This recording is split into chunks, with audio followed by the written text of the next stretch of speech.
Hello friends, कैसे हैं आप सभी। स्वागत है आप सभी का अपने यूट्यूब चैनल स्टडी पॉइंट 9675 में। मैं ललित चौहान आज फिर हाजिर हुआ हूँ आपके सामने लेकर class 12th physics important question जो बोर्ड परीक्षा में बार बार मालूम किए जा रहे हैं। तो यहाँ जैसा कि हमने पिछली वीडियो में आपको बताया था कि हम इम्पोर्टेंट क्वेश्चनों का समावेश करा रहे हैं 12th क्लास फिजिक्स में, जो एग्जामिनेशन में बार बार रिपीट हो रहे हैं। तो आज इस नई वीडियो में हम 2-3 इम्पोर्टेंट क्वेश्चन और कराएंगे जो आपके लिए एग्जाम में कारगर सिद्ध होंगे। तो आपका ज़्यादा टाइम न लेते हुए सीधा वीडियो की ओर आएंगे और आज का टॉपिक हमारा होने वाला है, देखिएगा, intensity of electric field at A point placed on equatorial position of electric dipole. तो इक्वेटोरियल पोजीशन पर डाइपोल की इक्वेटोरियल पोजीशन पर हमें इलेक्ट्रिक फील्ड फाइंड करना है। तो इसके लिए हम क्या करते हैं, देखिएगा, सबसे पहले हम मान लेते हैं कि ए भी एक डाइपोल है, इलेक्ट्रिक डाइपोल है, जो -q और +q चार्ज से मिलकर बना हुआ है। दोनों चार्ज एक दूसरे से स्मॉल डिस्टेंस 2l पर रखे हुए हैं, 12 मीटर पर रखे हुए हैं, और डाइपोल के मिड पॉइंट O से स्मॉल r डिस्टेंस पर एक पॉइंट P है। इस पॉइंट P पर इलेक्ट्रिक फील्ड इंटेंसिटी फाइंड करनी है। तो इसके लिए हम क्या करते हैं, इस डाइपोल को पॉइंट P पर 2 कंपोनेंटों में डिवाइड कर लेते हैं। जब 2 कंपोनेंटों में डिवाइड करते हैं तो देखिएगा, ये E1 हो जाता है, ये E2, और E1 और E2 दोनों का रिजल्टेंट हमें पॉइंट E पे होता है। अगर इससे हम इस फिगर को हम ठीक से देखें तो इधर आ जाते हैं। पॉइंट P की कंडीशन जो शो करी गई है, देखिएगा, जब हमने इसे कंपोनेंटों में डिवाइड करा तो 2 तरीके का कंपोनेंटों में ये डिवाइड होता है। पहला कंपोनेंट होता है हमारे पास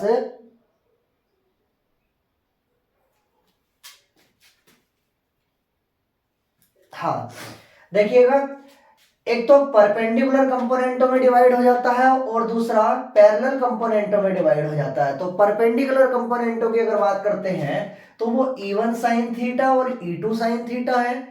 पैरेलल कंपोनेंट की अगर बात करते हैं तो वो E1 cos थीटा और E2 cos थीटा है। ठीक है, अब E1 sin थीटा और E2 sin थीटा दोनों मैग्नीट्यूड में इक्वल है बट डायरेक्शन अपोजिट है। डायरेक्शन अपोजिट होने के कारण, मैग्नीट्यूड इक्वल होने की वजह से ये दोनों एक दूसरे को कैंसिल कर देंगे। पॉइंट P पर इलेक्ट्रिक फील्ड इंटेंसिटी जो होगी वो E1 cos थीटा और E2 cos थीटा, जो इसके पैरेलल कंपोनेंट है, उनके कारण होगी। यहां फिगर में शो भी करा हुआ है, और E1 cos थीटा और E2 cos थीटा दोनों का रिजल्टेंट यहां शो करा गया है। E से ये वाली लाइन इन दोनों के रिजल्टेंट को शो कर रही है, और E equal E1 cos theta plus E2 cos theta. ठीक है, तो अब आ जाते हैं, देखिएगा, डेरिवेशन की ओर। तो इतना कुछ अगर आप एग्जाम में लिख देंगे तो मैं मानता हूं आपका एक भी नंबर, एक भी मार्क्स आपका कोई भी कट नहीं कर सकेगा। ठीक है, तो सबसे पहले हम +q चार्ज के कारण पॉइंट P पर इंटेंसिटी निकालेंगे। देखिएगा,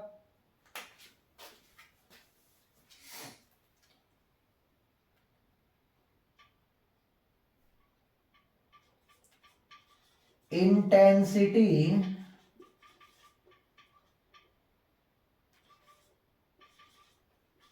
DO2 +q चार्ज। जब +q चार्ज के लिए निकालेंगे तो इसे हमने E1 से शो कर लिया। E1 equal 1/4πε0 into Q upon distance की अगर बात करें तो B2P है, तो ये हो जाएगा BP²। तो 1/4πε0 Q अपॉन, देखिएगा, बीपी डिस्टेंस हमारे पास नहीं है, तो अगर इस ट्रायंगल में हम पाइथागोरस थ्योरम लगाते हैं ट्रायंगल OBP में, तो क्या आ जाएगा, ये आ जाएगा BP square equal OP square plus O B square. BP square equal हो जाएगा, यहाँ ओपी की वैल्यू कितनी है आर है तो आर स्क्वायर हो जाएगा, प्लस ओबी की वैल्यू कितनी है एल है तो एल स्क्वायर हो जाएगा। स्क्वायर रूट अगर लेते हैं तो ये आ जाएगा root r square plus l square. ठीक है, तो बीपी की वैल्यू हम यहाँ लिख लेंगे, ये आ जाएगा root r square plus l square की होल स्क्वायर। ठीक है, होल स्क्वायर जब हमने करा है यहाँ, चूंकि यहाँ बीपी स्क्वायर था, स्क्वायर करने से इसका रूट कैंसिल हो जाएगा, समाप्त हो जाएगा, तब यहाँ बचेगा E1 equal 1/4 pi epsilon naught into q upon r square plus l square. ठीक है, अब हम निकाल लेते हैं पॉइंट P पर, जब हम फाइंड करेंगे पॉइंट P पर intensity due to minus q charge, तब क्या कंडीशन आ जाएगी, तो due to minus q charge, जब माइनस क्यू चार्ज के लिए आएंगे तो E2 इक्वल हो जाएगा 1/4 pi epsilon naught into q upon AP square.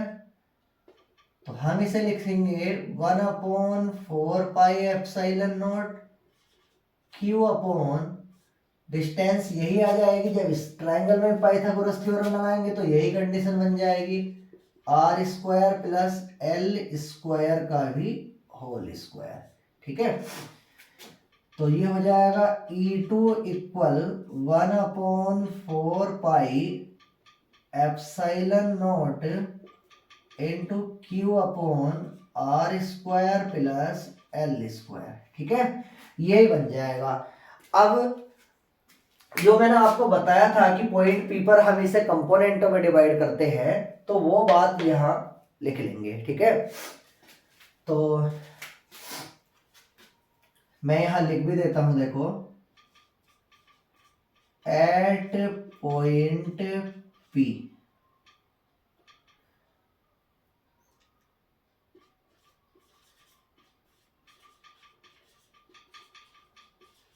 Perpendicular component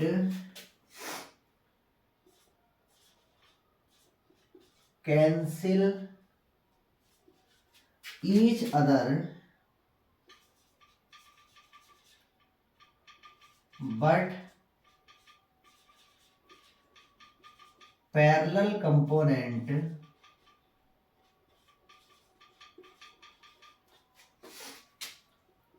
E1 cos theta E2 cos theta added up. ठीक है, इन्हें हम क्या करते हैं, जोड़ देते हैं। जब जोड़ देंगे इन्हें तो देखिएगा क्या कंडीशन आ जाएगी, तो resultant intensity at point P, तो इक्वल आ जाएगा E1 cos theta plus E2 cos theta. ठीक है, अब वैल्यू फिल कर देंगे, तो 1/4 pi epsilon 0 into q upon r square plus l square into cos theta plus 1/4 pi epsilon 0 q upon r square plus l square into cos theta.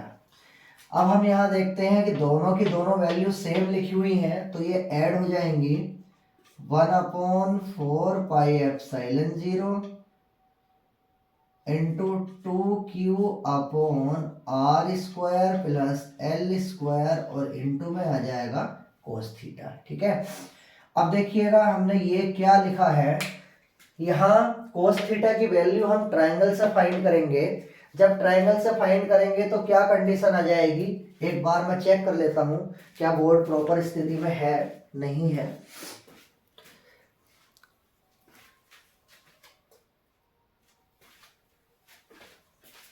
देखिएगा, तो हम आ जाएंगे ट्रायंगल ओ बी पी में। In triangle O B P जब इसमें आएंगे तो cos theta की कंडीशन लगाएंगे। कोस में क्या होता है, उसमें होता है बेस अपॉन हाइपोटेनियस, ठीक है। तो इस ट्रायंगल में बेस कितना हो जाएगा, ओ बी हो जाएगा और हाइपोटेनियस बीपी हो जाएगा। तो ये आ जाएगा O B upon BP. O B की वैल्यू हमारे पास एल है और बीपी की वैल्यू है root r square plus l square, जो कि हमने यहाँ देखो फाइंड कर रखी थी। तो ये वाली वैल्यू यहाँ फिल कर देंगे तो ई इक्वल आ जाएगा 1/4 pi epsilon naught into 2QL upon r square plus l square और मल्टीप्लाई में आ जाएगा root r square plus l square, ठीक है।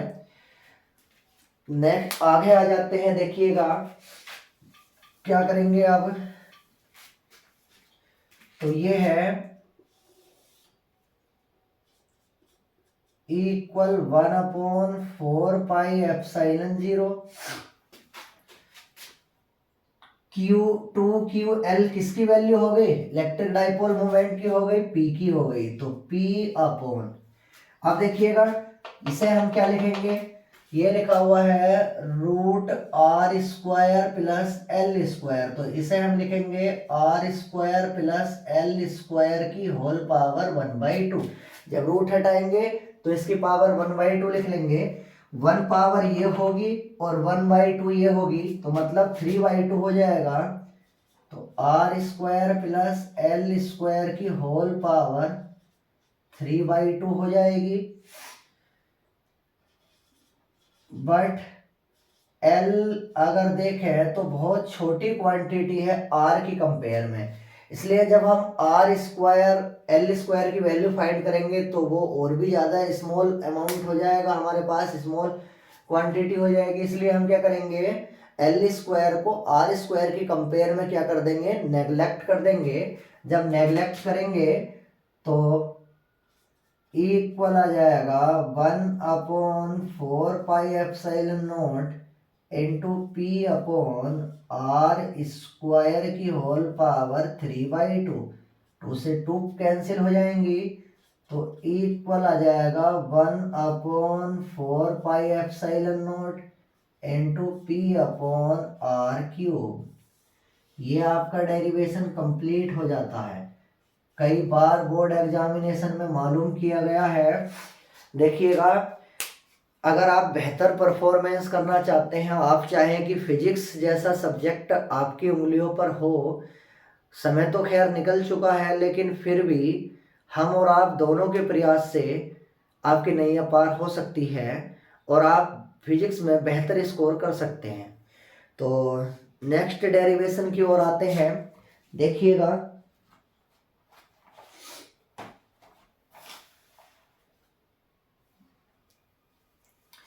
तो नेक्स्ट डेरिवेशन हम कराने वाले हैं couple acting on electric dipole placed in uniform electric field, ठीक है।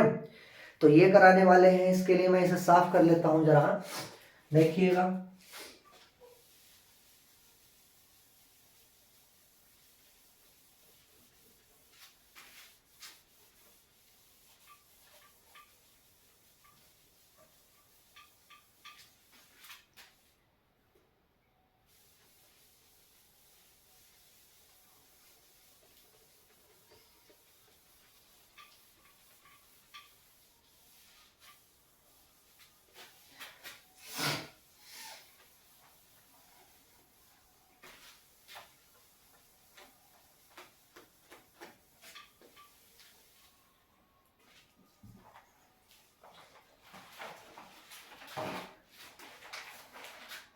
तो टॉपिक हमारा है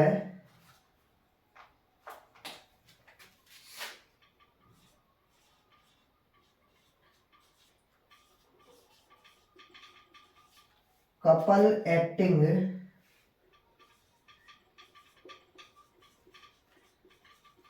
ऑन इलेक्ट्रिक डाइपोल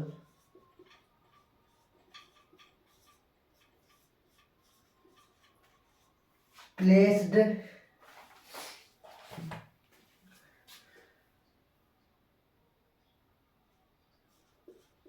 in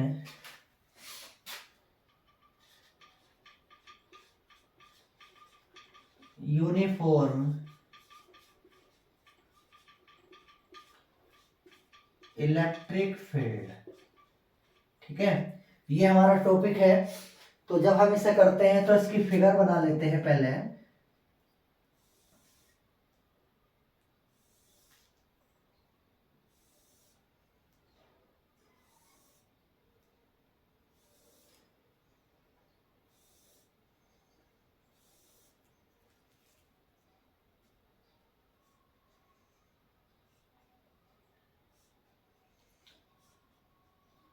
देखिएगा, जितनी बेहतर आप एग्जाम में फिगर बनाएंगे उतना ही आप अच्छे नंबर अर्जित कर सकते हैं। इसके लिए आपको बार बार लगातार फिगर बना के देखनी होंगी। ठीक है,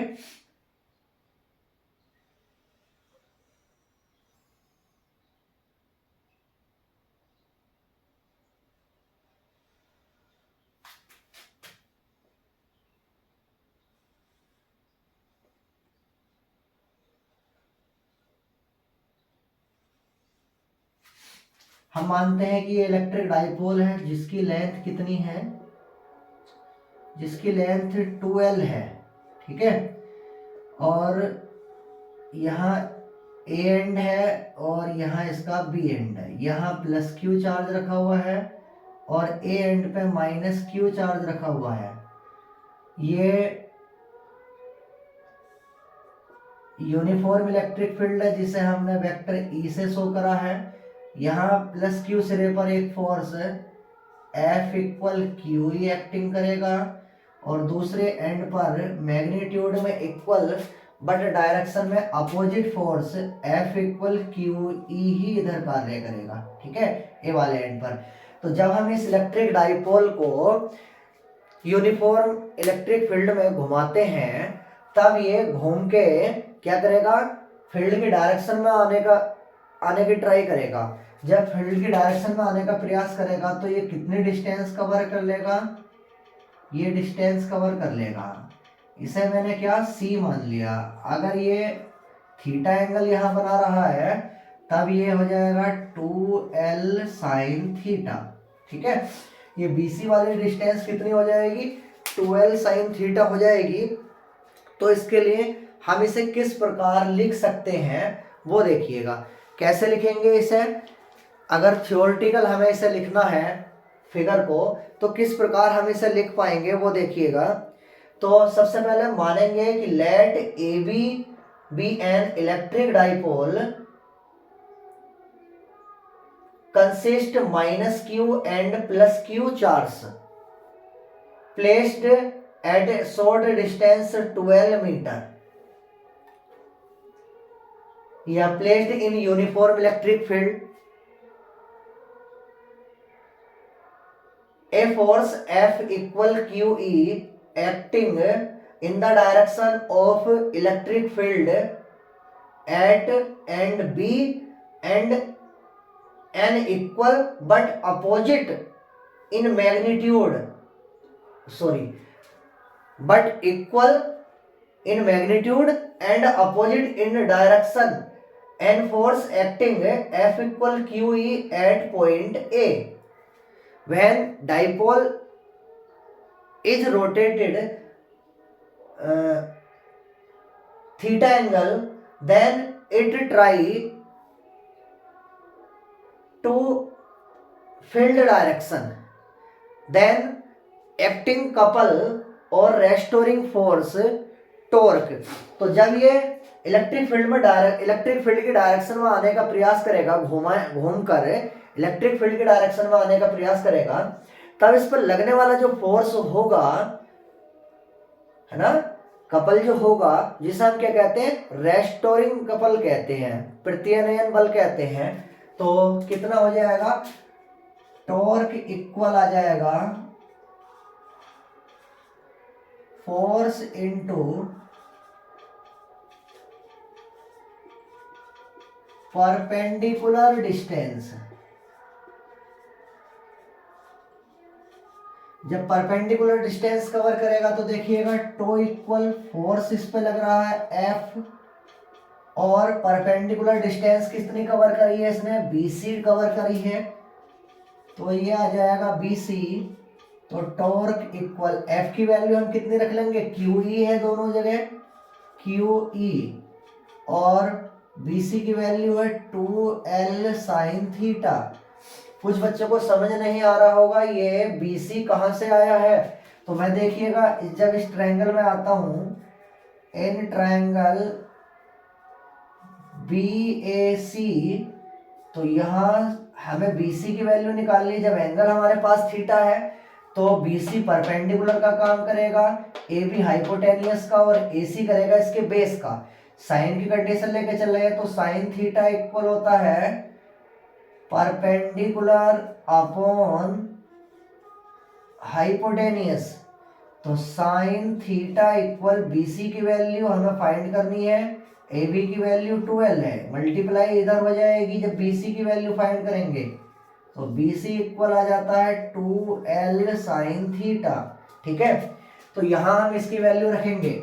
अब देखिएगा torque equal Q into 2L हमने एक साथ लिख लिया, और ये E अलग लिख लेते हैं ब्रैकेट से बाहर, इंटू में रह जाएगा साइन थीटा।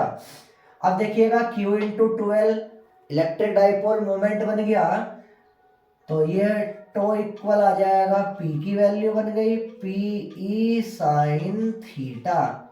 ये आपका डेरिवेशन हो जाता है। उसके बाद कुछ स्पेशल केस और इसमें आ जाते हैं। स्पेशल केस की अगर बात करते हैं तो देखिएगा, इफ थीटा इक्वल 0 डिग्री, अगर डाइपोल 0 डिग्री का एंगल बना रहा है तब इस पर लगने वाला टॉर्क कितना होगा, then tau equal PE sine 0, और साइन 0 की वैल्यू 0 होती है, तो टो इक्वल आ जाएगा PE इंटू 0, तो टोटल 0 हो जाएगा। ठीक है, तो ये हमारी फर्स्ट कंडीशन थी। सेकंड कंडीशन क्या हो जाएगी, सेकंड कंडीशन की अगर बात करते हैं, if theta equal 90 degree then torque will be maximum. जब मैक्सिमम होगा तो टॉर्क मैक्सिमम इक्वल आ जाएगा PE साइन 90 डिग्री। अब साइन 90 की मैक्सिमम वैल्यू कितनी होती है, साइन में मैक्सिमम वैल्यू 1 होती है जो 90 डिग्री में होती है, तो टॉर्क मैक्सिमम इक्वल आ जाएगा PE इंटू 1, और टॉर्क मैक्सिमम इक्वल आ जाएगा PE। यहां से अगर हम फाइंड करते हैं किसकी, P की वैल्यू, तो P इक्वल आ जाएगा टॉर्क मैक्सिमम अपॉन E। उसके बाद यहां से भी अगर हम if E equal 1 newton per coulomb, अगर E की वैल्यू हम 1 न्यूटन पर कूलम रखते हैं तब P इक्वल आ जाएगा टॉर्क मैक्सिमम के। ठीक है, इस आधार पे, इस बेस पे भी यहाँ एक डेफिनेशन एग्जाम में मालूम की जा चुकी है। तो क्या है ये देख लेंगे जरा। तो यह है the moment of electric dipole. Electric dipole moment क्या होता है, P होता है ना, is equal to restoring couple. ये जो टो है रेस्टोरिंग कपल है, तो restoring couple when equal 1 newton per coulomb या यूनिट इलेक्ट्रिक फील्ड पर placed in unit electric field perpendicular. ठीक है, तो ये कंडीशन आती है। आई होप कि आपको ये वीडियो पसंद आई होगी। अगर ये वीडियो आपको पसंद आई है तो अपने दोस्तों को शेयर करें, कमेंट्स करें, लाइक करें और चैनल पर नए हैं तो चैनल को सब्सक्राइब करें।